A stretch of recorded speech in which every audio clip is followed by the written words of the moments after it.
चलिए आइए, आज हम ग्रुप डी के लगभग 15 क्वेश्चन प्रयास करेंगे हल करने का। इसके साथ साथ हम आपको बीच बीच में एनटीपीसी, बीच बीच में बिहार एसएससी के भी क्वेश्चन हल करवा देंगे। लगभग 15 से 20 क्वेश्चन आपको हम पर डे प्रयास करेंगे कि एक सेट आपको अवेलेबल करा दें, हल करा दें। देखिए एक्चुअली क्या है ना कि ये थोड़ा सा फर्स्ट बार ऐसा वीडियो बना रहे हैं, तो थोड़ा सा कोशिश करिएगा। अगर 2 वीडियो में समय लगे तो आप सजेशन दीजिए, टाइम बताइए कि सर थोड़ा सा जो भी इसमें सुधार करने का रहेगा हम प्रयास करेंगे, सुधार करेंगे। चलिए आइए बिना समय गवाए हल करते हैं। चलिए देखिए पहला क्वेश्चन क्या कह रहा है।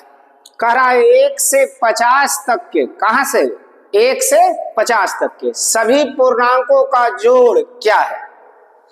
1 से 50 तक के सभी पूर्णांकों का जोड़ क्या है। पूर्णांक कहने का मतलब है कि वैसी संख्या जो पॉजिटिव में है और 1 से स्टार्ट हो, समझ गए, जिसे आप नेचुरल नंबर भी कह सकते हैं, प्राकृतिक संख्या भी बोल सकते हैं। देखिए जोड़ मतलब योग। अब ऐसे क्वेश्चन को हम बनाने के लिए चाहे तो एक फॉर्मूला बेसिस भी बना सकते हैं। जैसे आप प्राकृत संख्या का योगफल पढ़िएगा तो हो जाएगा n इंटू n प्लस 1/2। सम संख्या का योगफल कहिएगा तो n इंटू n प्लस 1। विषम संख्या का कहिएगा तो n²। और इस तरह से हम कई फॉर्मूले लिख सकते हैं। जितने मैथ आएंगे उसके फॉर्मूले लिखेंगे। इसी को लोग ट्रिक वगैरह बोलते हैं। ये ट्रिक वगैरह नहीं, कितने मैथों का आप ट्रिक याद रखिएगा। तो मैथ एक चीज हम बता देते हैं, चूंकि हम शुरुआत करने जा रहे हैं, तो कोशिश करिएगा कि मैथ को समझें ना कि रटें। अगर मैथ कहीं हल्का फुल्का अगर आपको लग रहा है कि कोई चीजें समझ में नहीं आ रही है तो उसको समझने का प्रयास करिए, रटने का प्रयास मत करिए। मैथ कभी रटकर आप नहीं सीख सकते। समझ जाइएगा तो आप मैथ आपको आसान लगेगा, नहीं समझिएगा तो आपको परेशान करेगा मैथ। मैथ बड़ा अच्छा सब्जेक्ट है, बस शर्त इतना है कि उसको सही ढंग से समझा जाए। तो हम इसको हल करें अलग अलग के लिए अलग अलग फॉर्मूला लिखें, उससे अच्छा है कि देखिए हम बार बार बोल रहे हैं कि अभी 15-20 क्वेश्चन हम आपको पूरे कोशिश करेंगे कि सिर्फ आंसर ना लाएं, कैसे आंसर आ रहे हैं उसके तरीके क्या हैं ये बता के चले। 5-7 सेट तक ध्यान दीजिए। 5-7 सेट के बाद हम आपको एक चीज विश्वास दिलाते हैं कि ये जो आपका 15 क्वेश्चन रहेगा उसके लिए हम 15 मिनट काफी कर देंगे। लेकिन शर्त इतना है कि कम से कम आप 5-7 सेट देख लीजिए ताकि आपका बेसिक कुछ अच्छा हो जाए। कहीं पढ़े तो ठीक है, और जो मेरे यहाँ के बच्चे हैं वो तो लगभग समझ ही रहे हैं, वो सारे कंडीशनली वो समझ जाएंगे कि सर क्या बता रहे हैं। तो चलिए इसको समझते हैं। कुछ नए बच्चे अगर जुड़ रहे हैं तो कोशिश करिएगा उसको समझने का, ना समझ में आए तो आप प्रयास करिएगा पूछने का। चलिए समय ज्यादा नहीं बर्बाद करते हैं। देखिए कहां से कहां तक है 1 से 50 तक के सभी पूर्णांकों का जोड़। एक ना आप जैसे कर सकते हैं सीरीज हम लिखते हैं कुछ 1 2 3 डॉट डॉट कहां तक 50 तक। इसका योगफल है तो बीच में प्लस आप बैठा सकते हैं, इक्वल टू भाट। एक सीरीज आप लिख सकते हैं 2 4 6 डॉट डॉट 50 तक। एक सीरीज आप लिख सकते हैं 1 3 5 डॉट डॉट 49 तक। 0 से भी आप शुरू कर सकते हैं 0 1 2 डॉट डॉट 50 तक, या मान लीजिए 5 10 15 डॉट डॉट कहां तक 50 तक। तो इसे तो हम बोलेंगे ऊपर वाले को नेचुरल नंबर, प्राकृतिक संख्या, इसे बोलेंगे सम संख्या, इसे विषम, इसे पूर्ण। पर नीचे वाले को क्या बोलिएगा, तो नीचे वाले को बोला जाता है, चूंकि देखिए डिफरेंसेज क्या है, समान है 5 का, तो इसके लिए इसको बोला जाता है समांतर श्रेणी। श्रेणी ये वर्ड क्या है, तो सम में देखिए अंतर आपका क्या है, समान है। अब इससे ये होगा ना कि आप जितने भी सीरीज समान वाला आएगा उसका योगफल मात्र एक इस कंडीशन पे निकाल लीजिएगा। कैसे, एक चैप्टर हम लोग नंबर सिस्टम में पढ़ते हैं जिस चैप्टर का नाम है प्रोग्रेशन। बस 2-3 सेट में कोशिश करिए समय देने का। आप 2-3 सेट में दीजिए ना समय, उसके बाद हम कम से कम समय में आपको सारा क्वेश्चन हल करवा देंगे। इसमें हम लोग पढ़ते हैं 3 तरह के प्रोग्रेशन। एक एपी प्रोग्रेशन को हिंदी में बोला जाता है श्रेणी, AP GP and HP, arithmetic progression, geometric progression और हार्मोनिक प्रोग्रेशन। एरिथमेटिक प्रोग्रेशन मतलब समांतर श्रेणी, ज्योमेट्रिक प्रोग्रेशन मतलब गुणोत्तर श्रेणी, और हार्मोनिक प्रोग्रेशन मतलब हरात्मक श्रेणी। तो एपी मतलब एरिथमेटिक प्रोग्रेशन।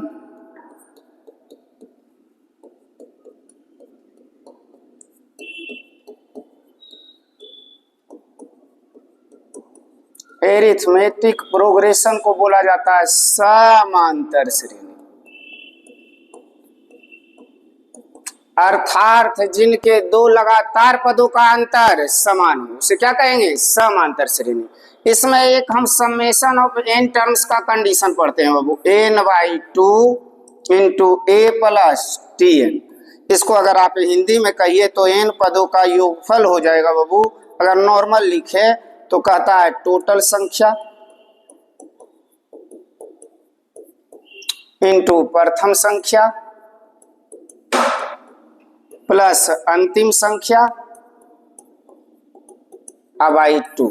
तो जितने भी समांतर श्रेणी मिलेंगे उस पे इसका योगफल आपका निकल जाएगा। समझ गए? इसके लिए अगर आप यहाँ योगफल निकाल सकते हैं, सिर्फ नंबर ऑफ टर्म्स हटाते जाइएगा तो सबका क्या निकल जाएगा? औसत। समझ गए? तो आइए इस पे हम योगफल निकालते हैं। यहाँ 1 से 50 तक में टोटल संख्या कितने हो जाएंगे? 50। अब 50 में प्रथम संख्या प्लस अंतिम संख्या, तब 50 प्लस 1 या 1 प्लस 50 51/2 भाग देंगे तो 25। तो 25 बचे 25 से 1250, 1250 में 25 और जोड़ेंगे तो 1275। देखिए किसी न किसी ऑप्शन में आपका हो, ऑप्शन ए। चलिए अगला क्वेश्चन अब देखते हैं, दूसरा। एक दुकानदार ने 6245 को 52 के बजाय 62 से गुना कर दिया। गुना करना था कितना से? 52 से, जबकि गुना कर दिया 62 से। इसमें ज्यादा कहीं कोई फॉर्मूला वगैरह नहीं लग रहा है, ना ही कोई आपका कोई ट्रिक है। इसमें नॉर्मल कॉन्सेप्ट वाले मैथ है। जैसे कोई संख्या है कितना? 6245, उसको गुना कितना से करना है? 52 से, जबकि गुना किया जा रहा है 62 से। तो आइए कह रहा है कि बताइए जो हमारा उत्तर मिलेगा वो सही उत्तर से कितना अधिक होगा।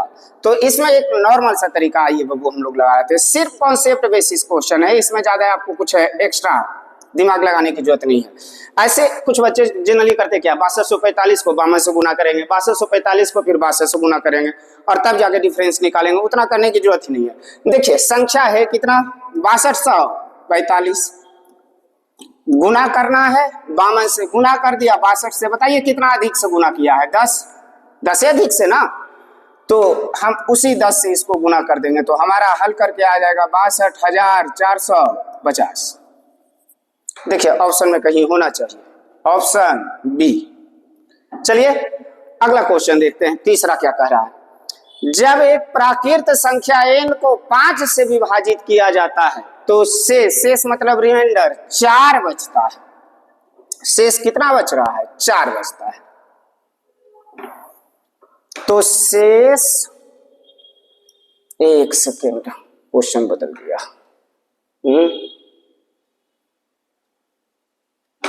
अच्छा, मुझे लगा ये स्लाइड का कलर क्यों बदला।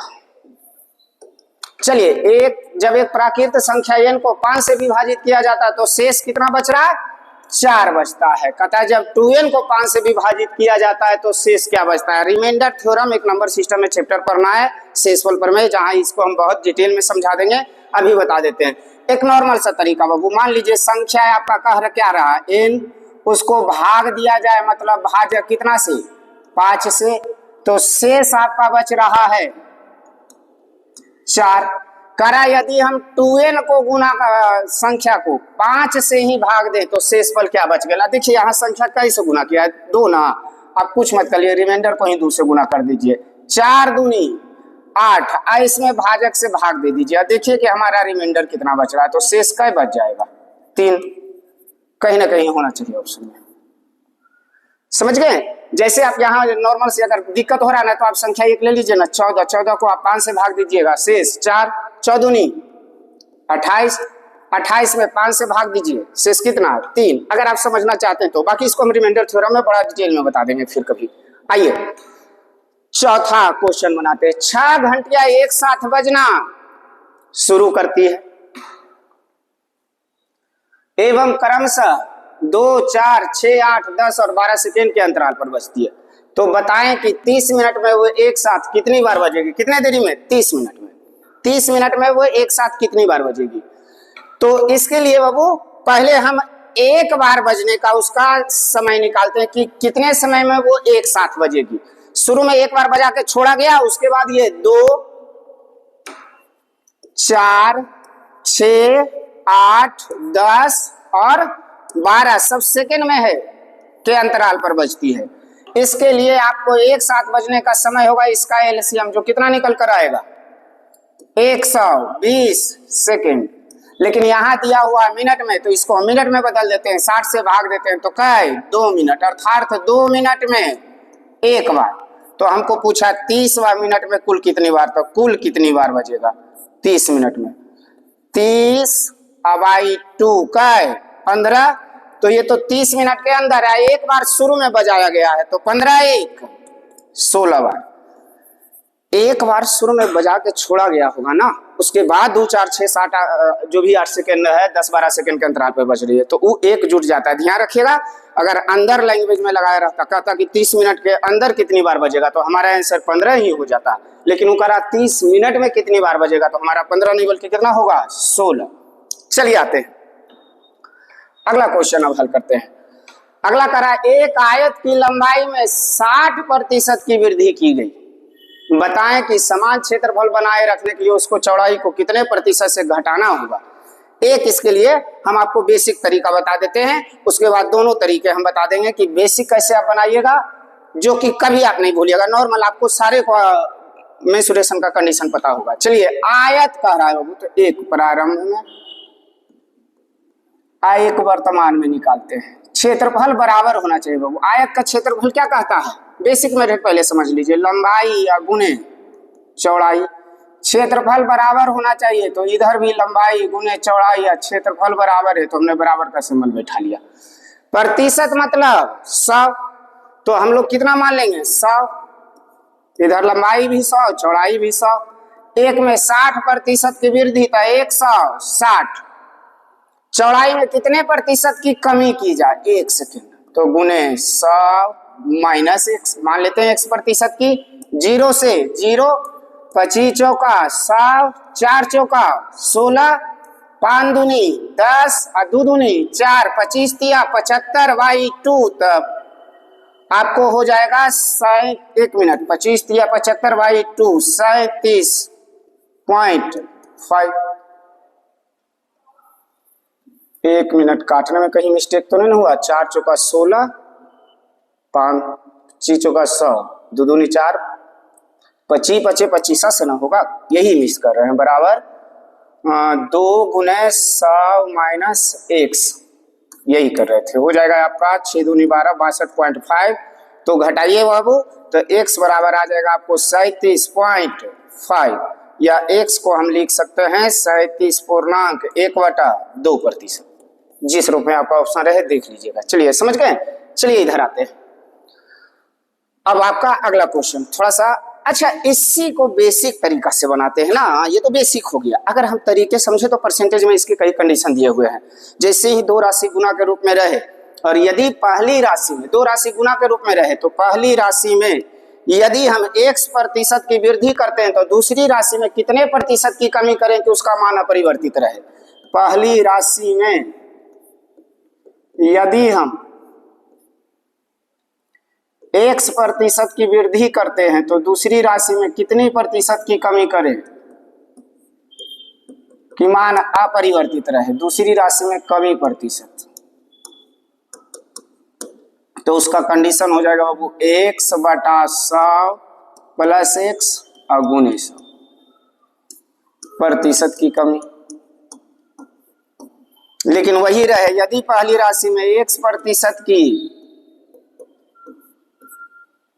कमी की जाए, तो दूसरी राशि में कितने प्रतिशत की वृद्धि की जाए कि उसका मान अपरिवर्तित रहे। तो कंडीशन होता है x/100 माइनस x और गुणे 100।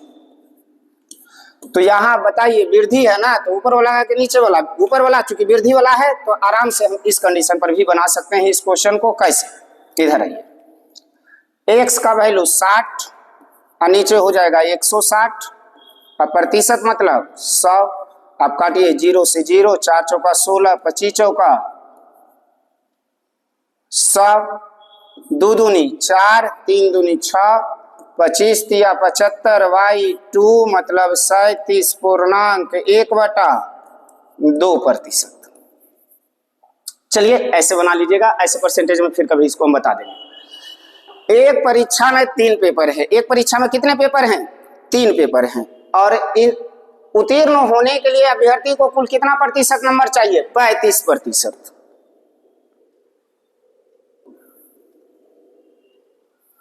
उत्तीर्ण होने के लिए अभ्यर्थी को चाहिए 35%। पहले पेपर उसने 150 में से 62 अंक लाया। पहला पेपर में कितना लाया है? 62।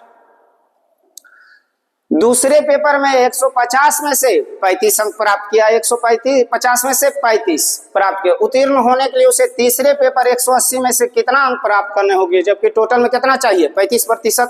तो चलिए हल करते हैं। पहला में 62, दूसरा में 35, तीसरा में कितना लावे कि टोटल में, टोटल मतलब 150 और 150 कितना? 300 और 180, 480 हो जाएगा।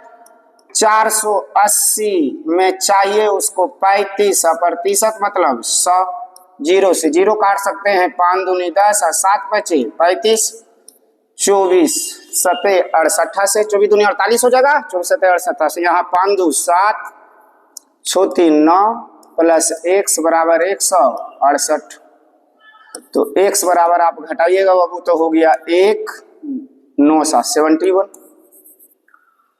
हाँ है ऑप्शन में, आ जाइए ऑप्शन नंबर डी। चलिए अगला हल करके अब देखते हैं। जल्दी जल्दी हल कराना ना, एक्चुअली क्या है कि हम मैथ रिलैक्स होके पढ़ाते हैं। क्लास में भी आप देखिएगा मैथ हम रिलैक्स होके पढ़ाएंगे। थोड़ा सा जो ये जल्दी जल्दी हल करना होता है ना, वो मुझे थोड़ा सा ये लगता है। तो प्रयास हम करेंगे कि जितना ज़्यादा हो कम समय में हम हल करें, लेकिन थोड़ा सा आप भी प्रयास करिएगा। 2-3 वीडियो में थोड़ा सा टाइम दीजिए, हम प्रयास करते हैं जितना संभव हो। क्योंकि मैथ है ना वो अकबका कर पढ़ने की चीज़ें नहीं है। और यही कारण है कि आप देखिएगा कई बार मैथ एक बना रहे हैं और जल्दी बताते जा रहे हैं, आंसर सिर्फ लाते जा रहे हैं। जैसी स्लाइड हटेगा किताब पलटिएगा, रुक जाइएगा, समझ में ही नहीं आएगा ये क्या हो रहा।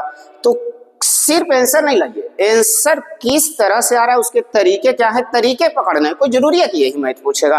हाँ, तरीके अगर समझ में आ रहा है तो आप इस तरह के जितने भी मैथ पूछेंगे उसको आप बना लीजिएगा। तो तरीके को समझना है। चलिए समय नहीं करते हैं, प्रयास करते हैं थोड़ा सा ज्यादा से ज्यादा क्वेश्चन आज हल करवा दे। एक पंखा 150 रुपया में सूचीबद्ध किया गया है, जिस पर 20% छूट शामिल है। ग्राहक को वह शुद्ध कीमत 108 रुपये में मिले। इस छूट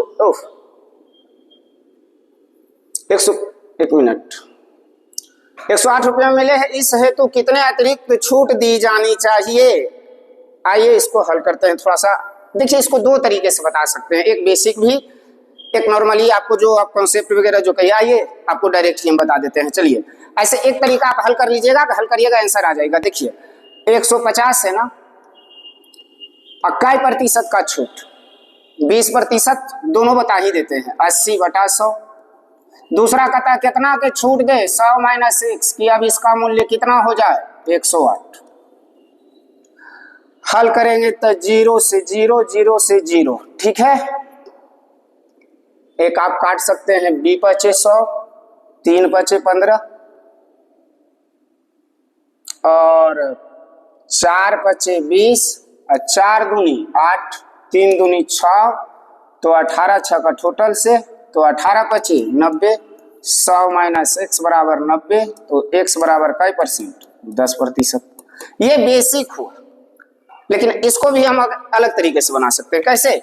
आइए जरा देखते हैं इसको नॉर्मल तरीके से। वो तो हो गया आपका बेसिक तरीका नॉर्मल। ऐसे इसको हम बना सकते हैं। अंकित मूल्य कितना है, 150। छूट मिला है उसको 20%, मतलब खरीदा होगा पहला बार ग्राहक, कितना में उसको मिलता, 20% छूट, मतलब 150 का 80%, क्योंकि 20% तो डिस्काउंट ही है। तो 15 8 20 से 120 में उसको मिलना चाहिए था, जबकि वो चाह रहा कि खरीदे हम कितना में, 108 में। तो सोच रहा कि कितना और अतिरिक्त हमको छूट मिल जाए, तो 12/120 छूट देखिए 12 का ना, और गुने 100, 0 से 0 आप काट दीजिए, 12 से 12 कर दीजिए, 10% आ जाएगा। ऐसी स्थिति में ये आपका हो गया काल्पनिक विक्रय मूल्य और ये हो गया आपका वास्तविक जो है वो खरीदा है। तो ऐसे भी आप इसको बना सकते हैं। चलिए अगला क्वेश्चन देखते हैं, 7 नंबर क्या है। एक परीक्षा में 2000 परीक्षार्थी थे जिनमें 900 लड़के और शेष लड़कियां हैं। एक परीक्षा में टोटल कितने विद्यार्थी हैं? 900 लड़के हैं। अच्छा 2000 में बाबू 900 लड़का है, इसका मतलब लड़की है 1100। तो पहले इसको हम थोड़ा सा रेशियो निकाल लेते हैं संख्या का, एकदम नॉर्मल तरीका से। एवरेज में एक क्वेश्चन पढ़ते हैं फर्स्ट डे, उसमें एकदम आराम से इसको निकाल सकते हैं। समझिए ऐसे तो तरीके और भी है, बेसिक भी है, लेकिन अब ज्यादा नहीं है कि क्वेश्चन के लिए 4 तरीके क्या हम आपको बताते रहे, ये बार बार समय ज्यादा उसी में लग रहा है। तो टोटल है आपका 2000। कभी ना बेसिक बैच पढ़िएगा ना तो वहां देखिएगा मैथ कितना मजा आता है। मैथ बड़ा अच्छा सब्जेक्ट है, लेकिन बस शर्त इतना है कि बढ़िया से उसको समझा जाए। बॉयज 900 तो गर्ल्स हो जाएंगे 1100, इसका रेशियो हम निकाल लेंगे तो हो जाएगा 9:11। 32% लड़के और होना चाहिए, 38% लड़के अब पास हुए। तो पूछ रहा हमको फेल का। अच्छा 100 में 20 पास हुआ है तो फेल हुआ कितना? 80% मतलब 100, तो 32% यहाँ देखिए पास हुआ है, तो फेल हुआ होगा 68% लड़का। लड़की 38% पास हुई है तो फेल हुई होगी 62%। तो इसको नॉर्मल सा एक गुना करके भी आप बना सकते हैं सीधा सीधी, लेकिन आइए यहाँ कम वाला से चलिए या अधिक वाला से चलिए। कम वाला से अधिक वाला में जाएंगे तो जुटेगा, अधिक वाला से कम में जाएंगे तो घटेगा। यहाँ कितना अधिक है?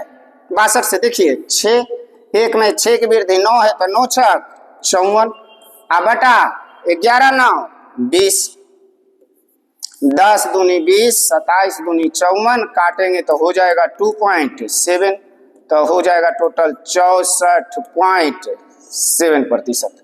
लड़कियां क्या हुई? टोटल परीक्षार्थी क्या हुए? फेल हुए। कहीं ना कहीं होना चाहिए। चलिए ऑप्शन सी है। चलिए आइए देखते हैं अगला क्वेश्चन क्या कहता है। रवि एक टीवी खरीदने पर उसके अंकित मूल्य पर 20% की छूट प्राप्त करता है। यदि वह 25% छूट प्राप्त करता तो उसे 500 रुपये की बचत होती।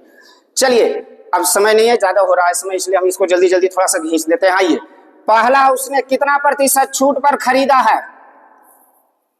अंकित मूल्य मान लीजिए आपका 100।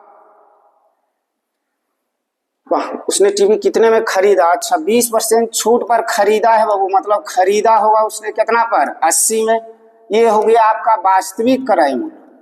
कल्पना कर रहा कि यदि मुझे छूट मिला होता 25% तो कितना में खरीदता हूँ? 75 में। ये काल्पनिक है, वो कल्पना कर रहा है, तो कितना की उसकी बचत होती बताइए? 5 का।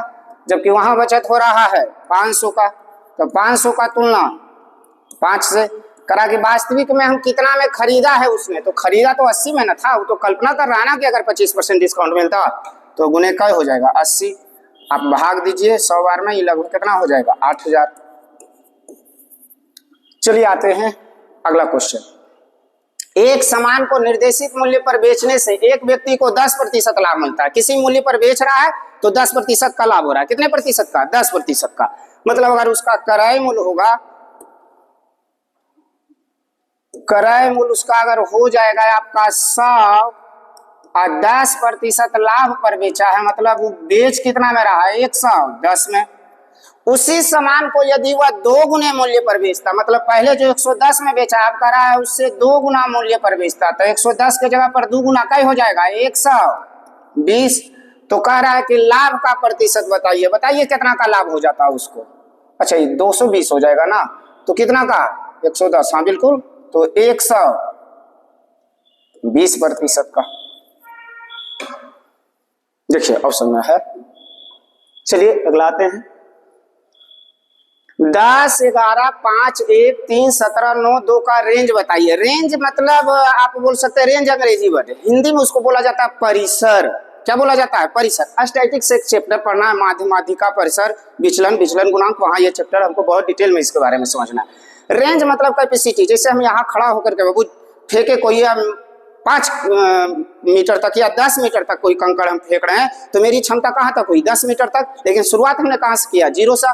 तो रेंज का कुछ नहीं, रेंज मतलब होता है परिसर, उसकी क्षमता। तो क्षमता मतलब maximum value minus minimum value. Range का मतलब होता है, जो रेंज आपका निकालना होता है वो होता है maximum value minus minimum value. मतलब इसमें सबसे बड़ा मान माइनस सबसे छोटा। सबसे बड़ा कौन सा है, 21। इसमें घटा देंगे सबसे छोटा वैल्यू, तो सबसे छोटा वैल्यू कौन सा है, 1। तो 1 घटा दीजिए, क्या हो जाएगा रेंज इसका, 20। देखिए ऑप्शन सी। चलिए अगला आते हैं। एक कक्षा में 24 विद्यार्थी थे, उनमें से एक जो 18 वर्ष का था कक्षा से चला गया और उसके स्थान पर नया विद्यार्थी आ गया। कहने का अर्थ है एक कक्षा में 24 विद्यार्थी बैठे हुए हैं, एक लड़का जिसकी 18 वर्ष आयु है वो कक्षा छोड़कर चला जाता है और एक अन्य लड़का चलाता है। विद्यार्थी आ गया, यदि इससे कक्षा के औसत आयु में कितने की, 1 महीने की कमी हो गई। अच्छा, 1 में 18 वर्ष बोला जा रहा है और आ रहा है तो कम रहा है औसत, इसका मतलब आने वाला 18 वर्ष से कम है। एवरेज में ग्रुप वाले पढ़ेंगे हम क्वेश्चन। जब समूह में एक व्यक्ति शामिल हो, एक से अधिक व्यक्ति शामिल हो, किसी के बदले में शामिल हो, तो ये ग्रुप वाले क्वेश्चन है, समझ गए। जब एक व्यक्ति जाए और 2 व्यक्ति शामिल हो और उनके बीच में आयु का अंतर हो तो बड़ा और छोटा करके पूछता है, वो कैसे बनेंगे। अभी फिलहाल इस क्वेश्चन पे आते हैं, नहीं तो समय आपका ज्यादा लगेगा। एक कक्षा में 24 विद्यार्थी थे, उनमें से एक जो 18 वर्ष का था, कितने वर्ष का, 18 वर्ष का, उसने कक्षा छोड़ दिया और नए विद्यार्थी आते तो 1 महीना की कमी, तो 18 वर्ष वाला गया है, आया है तो कम गया, इसका मतलब वो 18 से कम है, तो नए छात्र का आयु निकाले जा रहे हैं। वो आइए 18 कमा कितना है, 1 महीना ना, 1 माह। अच्छा 24 विद्यार्थी था, एक गया, कै गो बचा, 23, और फिर एक आया तो कै गो हो गया, 24। तो संख्या तो वही रह गया, गुने 24। इसको माह में वर्ष में बदलने के लिए 12 से, क्योंकि यहाँ वर्ष की चर्चा थी, यहाँ वर्ष की चर्चा थी, यहाँ माह की। तो 12 दूनी 24, मतलब जो आया है वो कई वर्ष का है, 16 वर्ष का। चलिए ऑप्शन सी। चलिए अगला क्वेश्चन देखते हैं। 6 महिलाएं मिलकर एक कार्य को 10 दिनों में पूरा कर सकती है, जबकि 10 बच्चे मिलकर उसी कार्य को 15 दिनों में पूरा कर सकते हैं। तो बताएं कि 6 महिलाएं और 10 बच्चे मिलकर उस कार्य को कितने दिनों में पूरा करेंगे। आइए, ये नॉर्मल सा सबसे अच्छा चैप्टर, आपको सिर्फ एक चैप्टर आप बढ़िया से पढ़ लीजिए, रेशियो। पूरा आप रेशियो अगर पढ़ लेते हैं तो सारा आपका कंडीशन क्लियर हो जाएगा। एक कंपाउंड प्रोपोर्शन में एक क्वेश्चन आता है, वो महिला को एक मान लेते हैं, 6 महिलाएं एक कार्य को कितने दिनों में, 12 दिनों में। 6 महिलाएं एक कार्य को 10 दिनों में, 12 दिनों में, 10 दिनों में, और 10 बच्चे उसी कार्य को 12 दिनों में। गड़बड़ा रहे हैं, 15 दिनों में। जल्दी जल्दी में ना यही होगा, क्या है कि हम कभी ना जल्दी जल्दी नहीं मैथ पढ़ाएं, लेकिन हम प्रयास कर रहे हैं धीरे धीरे अपने आप को उस रूप में ढालने के लिए कि जितना संभव है स्पीड में आपको हम बता दें। 10 बच्चे मिलकर 15 दिनों में। चलिए इसका पहले रेशियो निकालते हैं। 10 से 10, 3 दूनी 6, 1 मिनट, 2 तिया 6 और 5 तिया 15। तो हमारा F और B का रेशियो हो जाएगा कितना, जाएंगे ना 5:2 हो जाएगा। अब वैल्यू हमने पलटा नहीं। आइए जल्दी से 6F गुने 10 बराबर, काम करवाना है 6 महिला और 10 बच्चे से, कई दिन में, गुने D। तो 6×5 30 गुने 10 बराबर 6×5 30 और 10 दूनी 20, 50 और गुने D। 0 से 0 काटते हैं बाबू, 5×6 30, D बराबर 6 दिन। 1 सेकेंड वाला काम आपका ज्यादा लग जाता है जल्दबाजी में। चलिए आते हैं अगला क्वेश्चन 14 नंबर। 2 गैस भरने वाली ट्यूब A और B क्रमशः 12 मिनट और 15 मिनट में एक गैस सिलेंडर भर सकते हैं, लेकिन तीसरी ट्यूब इसे 6 मिनट में खाली कर सकता है। पहला ट्यूब इसको कितना देरी में भर रहा है बाबू, आइए देखते हैं।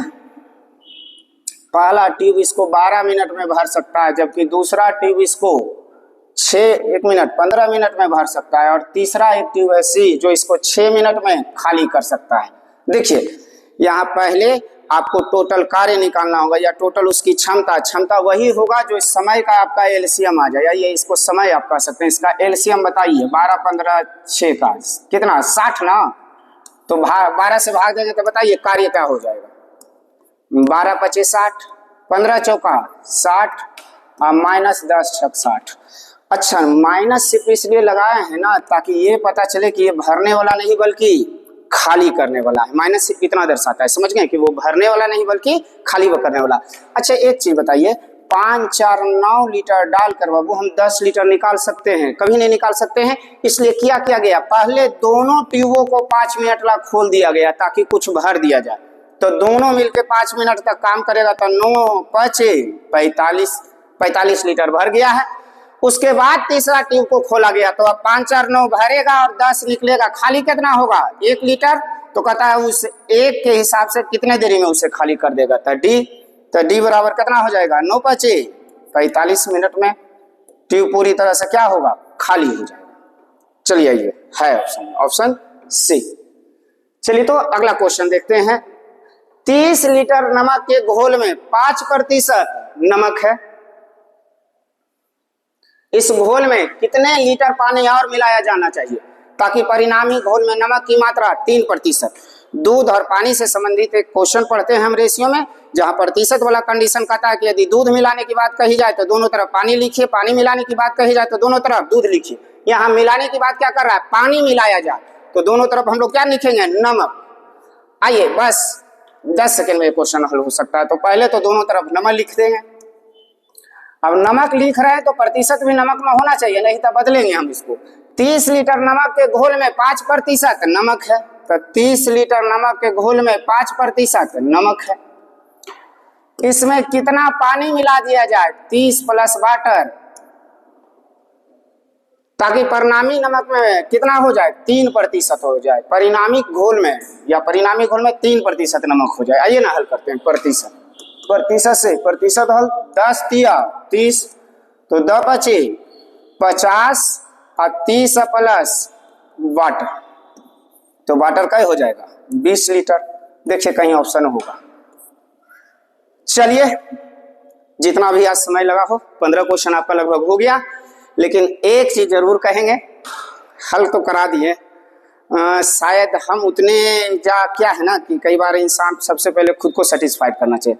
अगर यही 15 क्वेश्चन हम आपको सही ढंग से अगर 10 मिनट टाइम और लगता तो पूरे का क्या कंडीशन है, किस तरह से बनेंगे, अगर सारे कंडीशनली हम आपको कॉन्सेप्ट बता दें तो विश्वास रखिए कभी ये 15 क्वेश्चन इस तरह का क्वेश्चन आप नहीं छोड़िएगा। ईमानदारी से अगर हम आपको कॉन्सेप्ट बेसिस अगर 50 सेट मरवा दिए ना तो उस दिन आप मैथ को नहीं बूझिएगा। तो ये मेरी ताकत नहीं है, आप लोग की ताकत रहेगी।